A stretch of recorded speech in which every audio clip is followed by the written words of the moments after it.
Kama hujasubscribe channel yetu Ice for Life, please subscribe ili kuendelea kujifunza elimu hii. Okay. Leo nataka kuelezea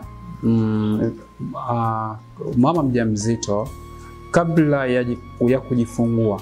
Yaani nataka kuelezea kabla ya kujifungua mama mjamzito kuna maswali matano. Ni lazima maswali hayo uwe unayafahamu, lakini pia unatakiwa uwe attention nayo. Kwa hiyo mambo matano ambayo nataka kuelezea hapa mama mjamzito ni wajibu yako kuyafahamu, lakini pia kuyafanyia kazi.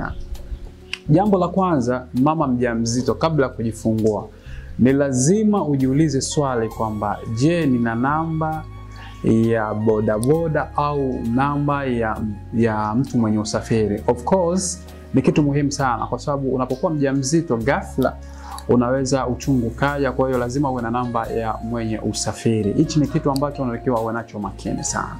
Lakini pia jambo la pili, mama mjamzito lazima ujiulize swali, ni hospitali gani ambayo utaenda kujifungulia? Je, ni government au ni privately? Lazima uwe unafahamu hivyo, kwa sababu unapoanza kutengeneza mazingira mazuri ya kujua hospitali wako itakurahisishia zaidi.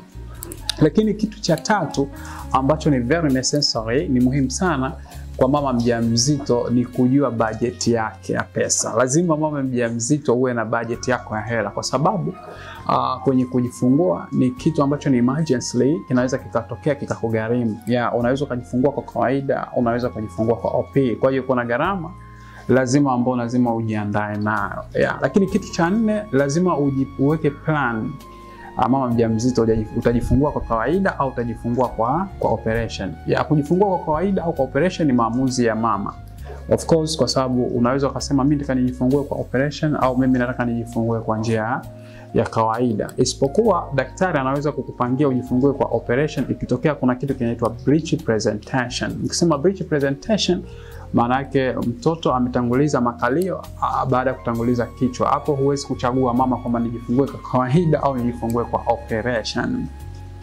Lakini kitu cha tano ambacho ni very necessary kwa mama mjamzito, kabla ya kujifungua lazima uweke budget ya mtoto. Of course, mtoto anahitaji matumizi ya vyakula, matumizi ya nguo.